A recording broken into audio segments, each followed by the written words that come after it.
The Balloon-Hoax. Astounding news by express via Norfolk. The Atlantic crossed in 3 days. Signal triumph of Mr. Monck Mason's flying machine.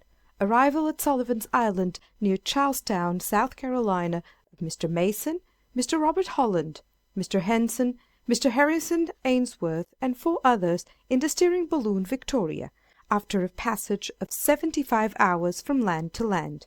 Full particulars of the voyage. The subjoined jeu d'esprit, with the preceding heading in magnificent capitals, well interspersed with notes of admiration, was originally published, as a matter of fact, in the New York Sun, a daily newspaper, and therein fully subserved the purpose of creating indigestible aliment for the quidnuncs during the few hours intervening between a couple of the Charleston mails. The rush for the sole paper which had the news was something beyond even the prodigious, and in fact, if, as some assert, the Victoria did not absolutely accomplish the voyage recorded, it will be difficult to assign a reason why she should not have accomplished it. The great problem is at length solved. The air, as well as the earth and the ocean, has been subdued by science, and will become a common and convenient highway for mankind. The Atlantic has been actually crossed in a balloon, and this too without difficulty, without any great apparent danger, with thorough control of the machine, and in the inconceivably brief period of 75 hours from shore to shore. By the energy of an agent at Charleston, South Carolina, we are enabled to be the first to furnish the public with a detailed account of this most extraordinary voyage, which was performed between Saturday, the 6th instant, at 11 a.m., and 2 p.m. on Tuesday, the 9th instant, by Sir Everard Bringhurst, Mr. Osborne, a nephew of Lord Bentinck's, Mr. Monck Mason, and Mr. Robert Holland, the well-known aeronauts, Mr. Harrison Ainsworth, author of Jack Sheppard and Company, and Mr. Henson, the projector of the late unsuccessful flying machine, with 2 seamen from Woolwich, in all 8 persons. The particulars furnished below may be relied on as authentic and accurate in every respect, as, with a slight exception, they are copied verbatim from the joint diaries of Mr. Monck Mason and Mr. Harrison Ainsworth, to whose politeness our agent is also indebted for much verbal information respecting the balloon itself, its construction, and other matters of interest. The only alteration in the manuscript received has been made for the purpose of throwing the hurried account of our agent, Mr. Forsyth, into a connected and intelligible form. The Balloon. 2 very decided failures of late, those of Mr. Henson and Sir George Cayley, had much weakened the public interest in the subject of aerial navigation. Mr. Henson's scheme, which at first was considered very feasible even by men of science, was founded upon the principle of an inclined plane, started from an eminence by an extrinsic force, applied and continued by the revolution of impinging vanes, in form and number resembling the vanes of a windmill. But, in all the experiments made with models at the Adelaide Gallery, it was found that the operation of these fans not only did not propel the machine, but actually impeded its flight. The only propelling force it ever exhibited was the mere impetus acquired from the descent of the inclined plane, and this impetus carried the machine farther when the vanes were at rest than when they were in motion, a fact which sufficiently demonstrates their inutility, and in the absence of the propelling, which was also the sustaining power, the whole fabric would necessarily descend. This consideration led Sir George Cayley to think only of adapting a propeller to some machine having of itself an independent power of support, in a word, to a balloon. The idea, however, being novel or original with Sir George only so far as regards the mode of its application to practice. He exhibited a model of his invention at the Polytechnic Institution. The propelling principle, or power, was here also applied to interrupted surfaces, or vanes put in revolution. These vanes were 4 in number, but were found entirely ineffectual in moving the balloon, or in aiding its ascending power. The whole project was thus a complete failure.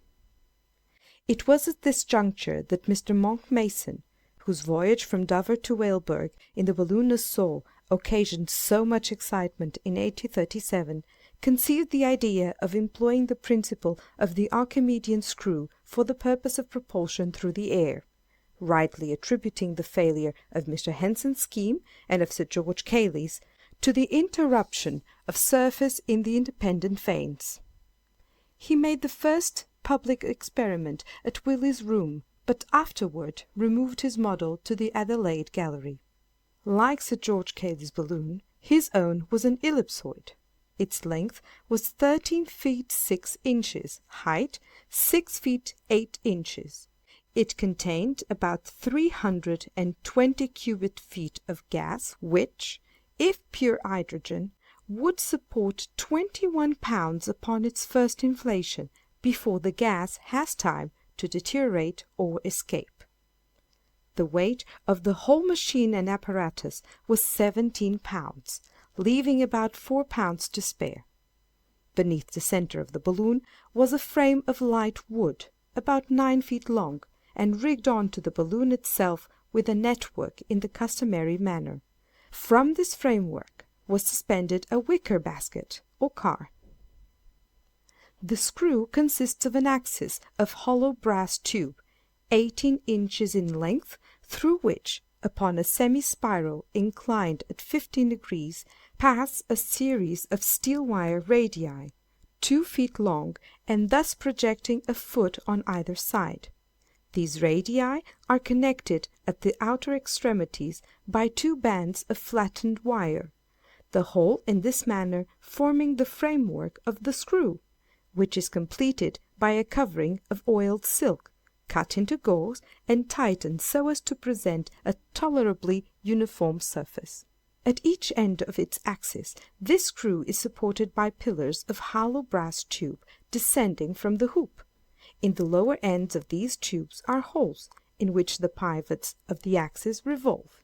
From the end of the axis, which is next the car, proceeds a shaft of steel, connecting the screw with the pinion of a piece of spring machinery fixed in the car. By the operation of this spring, the screw is made to revolve with great rapidity, communicating a progressive motion to the whole. By the means of the rudder, the machine was readily turned in any direction. The spring was the great power, compared with its dimensions, being capable of raising 45 pounds upon a barrel of 4 inches diameter after the first turn, and gradually increasing as it was wound up. It weighed, altogether, 8 pounds 6 ounces. The rudder was a light frame of cane covered with silk, shaped somewhat like a battledore, and was about 3 feet long, and at the widest 1 foot. Its weight was about 2 ounces. It could be turned flat and directed upwards or downwards, as well as to the right or left, and thus enabled the aeronaut to transfer the resistance of the air, which, in an inclined position, it must generate in its passage, to any side upon which he might desire to act, thus determining the balloon in the opposite direction. This model, which, through want of time, we have necessarily described in an imperfect manner, was put in action at the Adelaide Gallery, where it accomplished a velocity of 5 miles per hour, although, strange to say, it excited very little interest in comparison with the previous complex machine of Mr. Henson. So resolute is the world to despise anything which carries with it an air of simplicity. To accomplish the great desideratum of aerial navigation, it was very generally supposed that some exceedingly complicated application must be made of some unusually profound principle in dynamics. So well satisfied, however, was Mr. Mason of the ultimate success of his invention, that he determined to construct immediately, if possible, a balloon of sufficient capacity to test the question by a voyage of some extent, the original design being to cross the British Channel, as before, in the Nassau balloon. To carry out his views, he solicited and obtained the patronage of Sir Everard Bringhurst and Mr. Osborne, two gentlemen well known for scientific acquirement, and especially for the interest they have exhibited in the progress of aerostation. The project, at the desire of Mr. Osborne, was kept a profound secret from the public, the only persons entrusted with the design being those actually engaged in the construction of the machine, which was built, under the superintendence of Mr. Mason, Mr. Holland, Sir Everard Bringhurst, and Mr. Osborne, at the seat of the latter gentleman, near Penstruth Hall, in Wales. Mr. Mason, accompanied by his friend Mr. Ainsworth, was admitted to a private view of the balloon on Saturday last, when the two gentlemen made final arrangements to be included in the adventure. We are not informed for what reason the two seamen were also included in the party, but in the course of a day or two we shall put our readers in possession of the minutest particulars respecting this extraordinary voyage. The balloon is composed of silk, varnished with a liquid gum caoutchouc. It is of vast dimensions, containing more than 40,000 cubic feet of gas, but as coal gas was employed in place of the more expensive and inconvenient hydrogen, the supporting power of the machine, when fully inflated, and immediately after inflation, is not more than about 2,500 pounds. The coal gas is not only much less costly, but is easily procured and managed.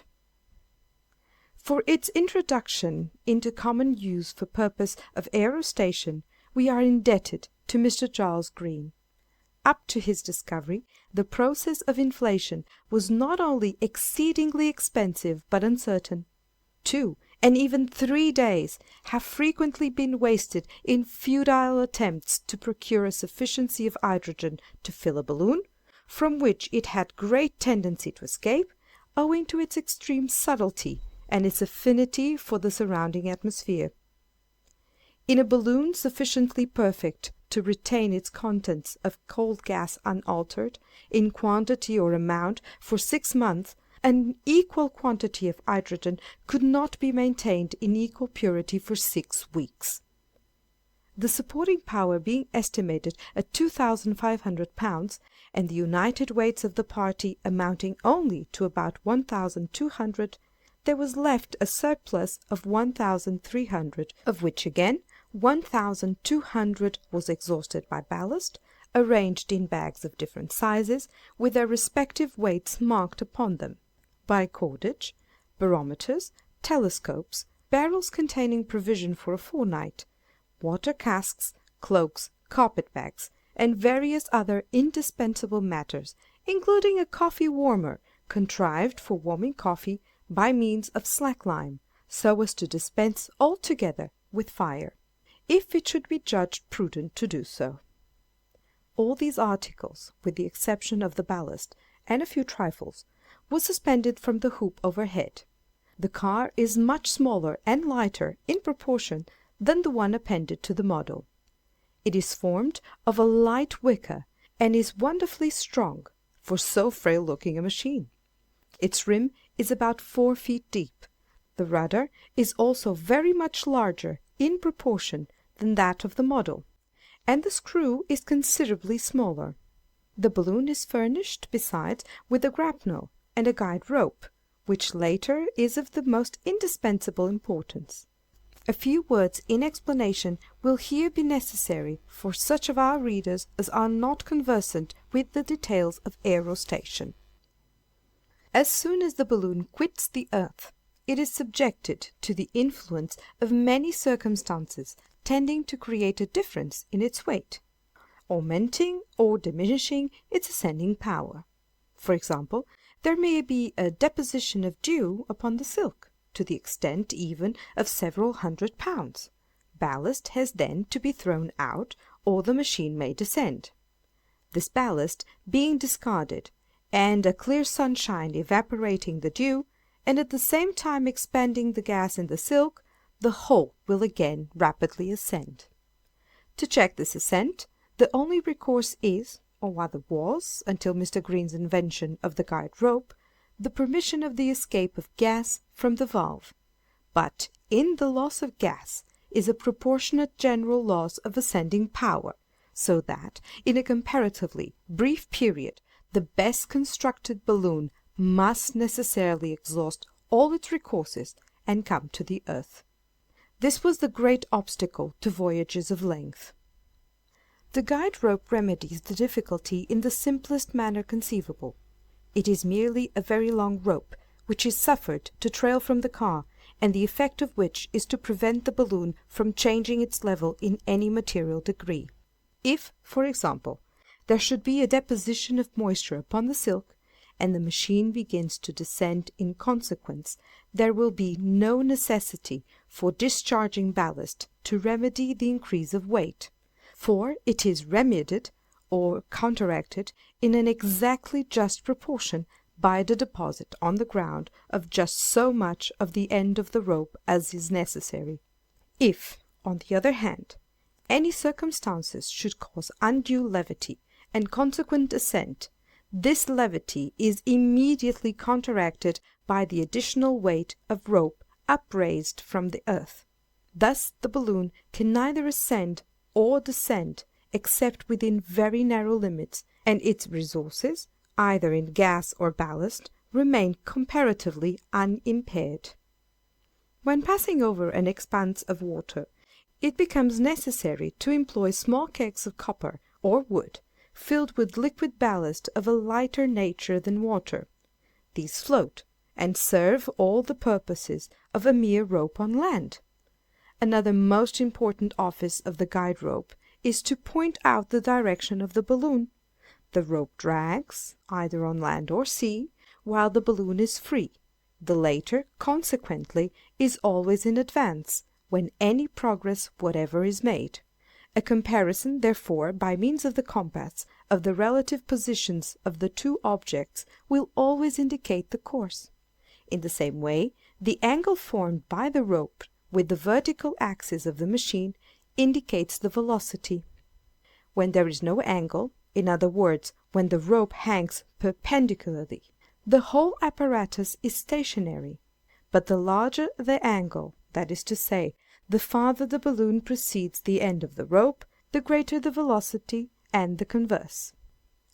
As the original design was to cross the British Channel and alight as near Paris as possible, the voyagers had taken the precaution to prepare themselves with passports directed to all parts of the continent, specifying the nature of the expedition, as in the case of the Nassau voyage, and entitling the adventurers to exemption from the usual formalities of office. Unexpected events, however, rendered these passports superfluous. The inflation was commenced very quietly at daybreak, on Saturday morning, the 6th instant, in the courtyard of Wilfore House, Mr. Osborne's seat, about a mile from Penstrethal, in North Wales, and at 7 minutes past 11, everything being ready for departure, the balloon was set free, rising gently but steadily, in a direction nearly south, no use being made for the first half-hour of either the screw or the rudder. We proceed now with the journal as transcribed by Mr. Forsyth from the joint manuscripts of Mr. Monck Mason and Mr. Ainsworth. The body of the journal, as given, is in the handwriting of Mr. Mason, and a postscript is appended each day by Mr. Ainsworth, who has in preparation and will shortly give the public a more minute and no doubt a thrillingly interesting account of the voyage. The Journal. Saturday, April the 6th. Every preparation likely to embarrass us having been made overnight, we commenced the inflation this morning at daybreak, but owing to a thick fog which encumbered the folds of the silk and rendered it unmanageable, we did not get through before nearly 11 o'clock. Cut loose then in high spirits, and rose gently but steadily, with a light breeze at north, which bore us in the direction of the British Channel. found the ascending force greater than we had expected, and as we arose higher and so got clear of the cliffs, and more in the sun's rays, our ascent became very rapid. I did not wish, however, to lose gas at so early a period of the adventure, and so concluded to ascend for the present. We soon ran out our guide rope, but even when we had raised it clear of the earth, we still went up very rapidly. The balloon was unusually steady, and looked beautifully. In about 10 minutes after starting, the barometer indicated an altitude of 50,000 feet. The weather was remarkably fine, and the view of the subjacent country, a most romantic one when seen from any point, was now especially sublime.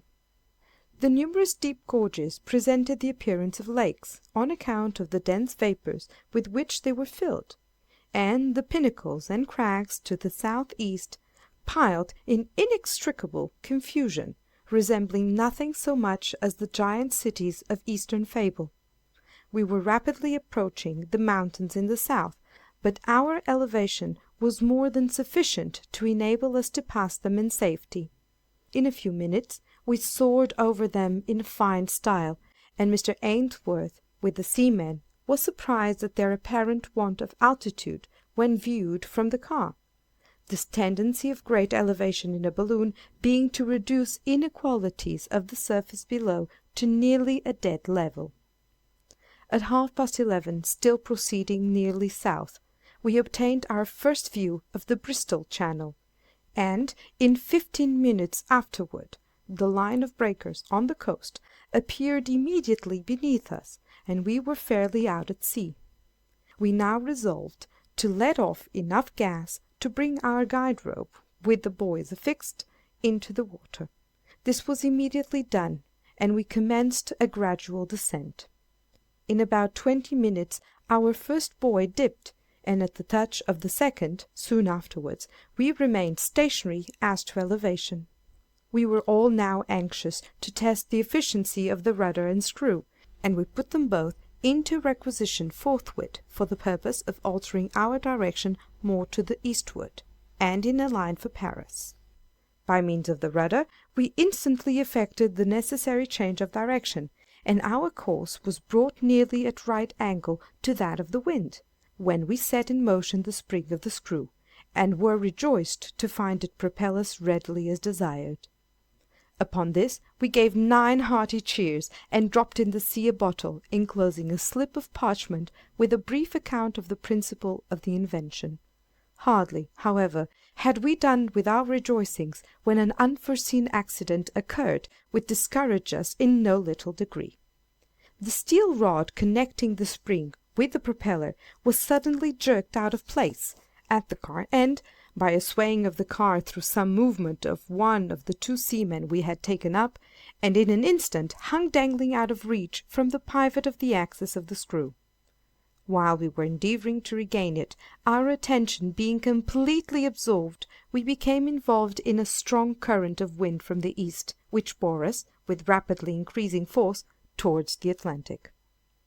We soon found ourselves driving out to sea at the rate of not less certainly than 50 or 60 miles an hour, so that we came up with Cape Clear at some 40 miles to our north before we had secured the rod, and had time to think what we were about. It was now that Mr. Ainsworth made an extraordinary, but to my fancy a by no means unreasonable or chimerical proposition, in which he was instantly seconded by Mr. Holland, viz., that we should take advantage of the strong gale which bore us on, and in place of beating back to Paris, make an attempt to reach the coast of North America. After slight reflection, I gave a willing assent to this bold proposition, which, strange to say, met with objection from the 2 seamen only. As a stronger party, however, we overruled their fears, and kept resolutely upon our course. We steered due west, but as the trailing of the buoys materially impeded our progress, and we had the balloon abundantly at command, either for ascent or descent, we first threw out 50 pounds of ballast, and then wound up, by the means of a windlass, so much of the rope as brought it quite clear of the sea. We perceived the effect of this manoeuvre immediately in a vastly increased rate of progress, and, as the gale freshened, we flew with a velocity nearly inconceivable, the guide rope flying out behind the car, like a streamer from a vessel. It is needless to say that a very short time sufficed us to lose sight of the coast. We passed over innumerable vessels of all kinds, a few of which were endeavoring to beat us, but the most of them lying to. We occasioned the greatest excitement on board all, an excitement greatly relished by ourselves, and especially by our two men, who now, under the influence of a dram of Geneva, seemed resolved to give all scruple or fear to the wind. Many of the vessels fired signal guns, and in all we were saluted with loud cheers, which we heard with surprising distinctness, and the waving of caps and handkerchiefs. We kept on in this manner throughout the day, with no material incident, and, as the shades of night closed around us, we made a rough estimate of the distance traversed. It could not have been less than 500 miles, and was probably much more. The propeller was kept in constant operation, and no doubt aided our progress materially. As the sun went down, the gale freshened into an absolute hurricane, and the ocean beneath was clearly visible on account of its phosphorescence. The wind was from the east all night, and gave us the brightest omen of success. We suffered no little from cold, and the dampness of the atmosphere was most unpleasant, but the ample space in the car enabled us to lie down, and by means of cloaks and a few blankets we did sufficiently well. Postscript. By Mr. Ainsworth. The last 9 hours have been unquestionably the most exciting of my life. I can conceive nothing more sublimating than the strange peril and novelty of an adventure such as this. May God grant that we succeed! I ask not success for mere safety to my insignificant person, but for the sake of human knowledge and for the vastness of the triumph. And yet the feat is only so evidently feasible that the sole wonder is why men have scrupled to attempt it before. One single gale, such as now befriends us, lets such a tempest wheel forward a balloon for 4 or 5 days. These gales often last longer, and the voyager will be easily borne, in that period, from coast to coast. In view of such a gale, the broad Atlantic becomes a mere lake. I am more struck, just now, with the supreme silence which reigns in the sea beneath us, notwithstanding its agitation, than with any other phenomenon presenting itself. The waters give up no voice to the heavens. The immense flaming ocean raids and is tortured uncomplainingly. The mountainous surges suggest the idea of innumerable dumb gigantic fiends, struggling in impotent agony. In a night such as is this to me a man lives a whole century of ordinary life, nor would I forego this rapturous delight for that of a whole century of ordinary existence. Sunday, the 7th. Mr. Mason's manuscript. This morning the gale by 10 had subsided to an 8 or 9 knot breeze for a vessel at sea, and bears us perhaps 30 miles per hour or more. It has veered, however, very considerably to the north, and now at sundown we are holding our course due west, principally by the screw and rudder, which answer their purposes to admiration. I regard the project as thoroughly successful, and the easy navigation of the air in any direction, not exactly in the teeth of a gale, as no longer problematical. We could not have made head against the strong wind of yesterday, but, by ascending, we might have got out of its influence, if requisite. Against a pretty stiff breeze, I feel convinced we can make our way with the propeller. At noon to-day, ascended to an elevation of nearly 25,000 feet, by discharging ballast.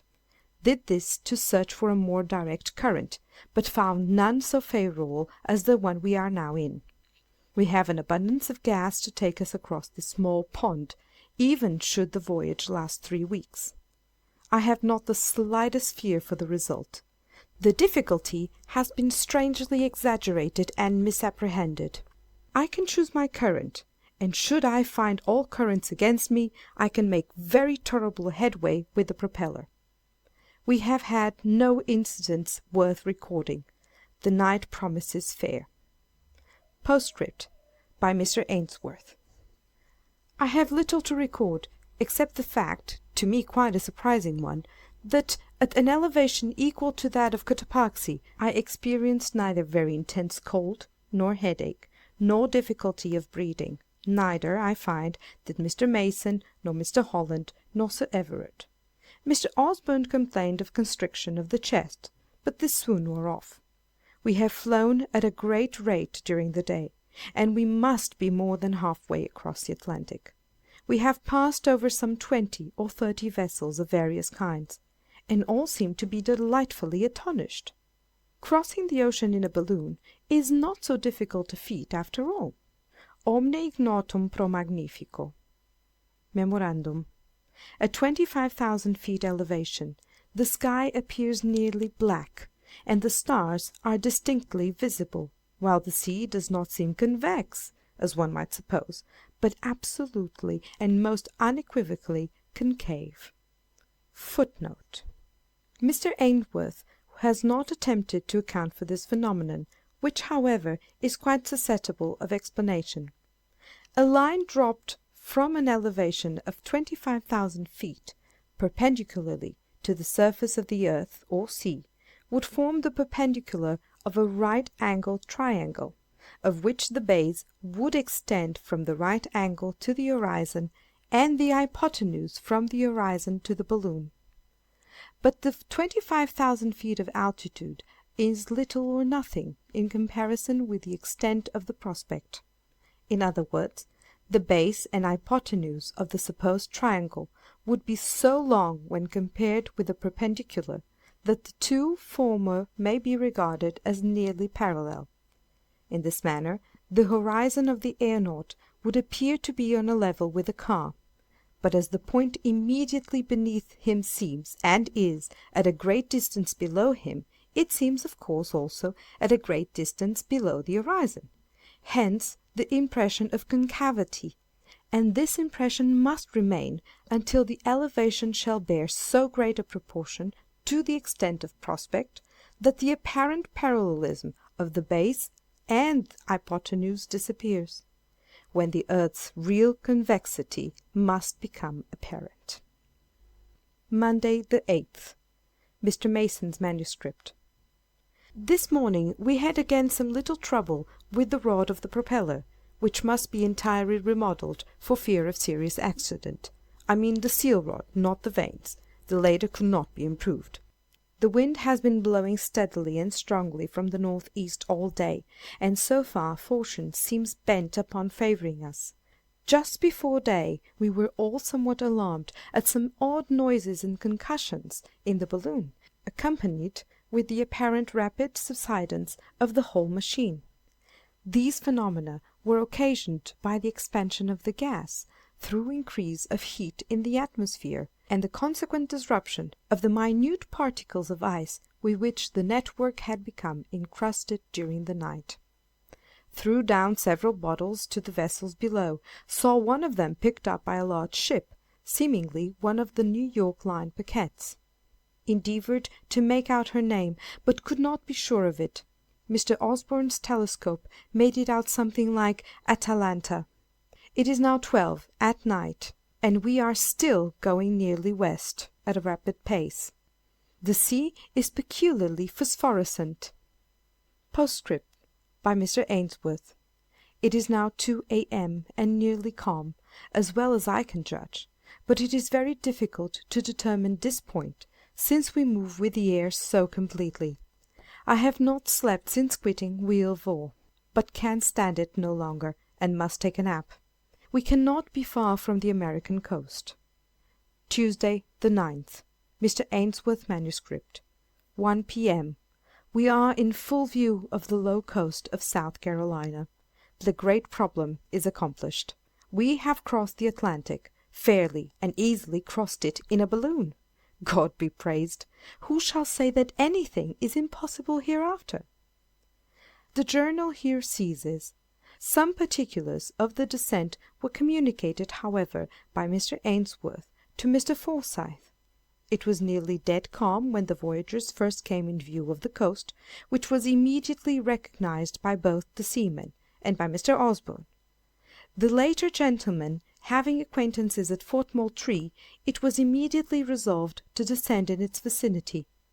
The balloon was brought over the beach, the tide being out and the sand hard, smooth, and admirably adapted for a descent, and the grapnel let go, which took firm hold at once. The inhabitants of the island and of the fort thronged out, of course, to see the balloon, but it was with the greatest difficulty that any one could be made to credit the actual voyage, the crossing of the Atlantic. The grapnel caught at 2 p.m. precisely, and thus the whole voyage was completed in 75 hours, or rather less, counting from shore to shore. No serious accident occurred, no real danger was at any time apprehended. The balloon was exhausted and secured without trouble, and when the manuscript from which this narrative is compiled was dispatched from Charleston, the party was still at Fort Moultrie. Their farther intentions were not ascertained, but we can safely promise our readers some additional information either on Monday or in the course of the next day at furthest. This is unquestionably the most stupendous, the most interesting, and the most important undertaking ever accomplished or even attempted by men. What magnificent events may ensue, it would be useless now to think of determining.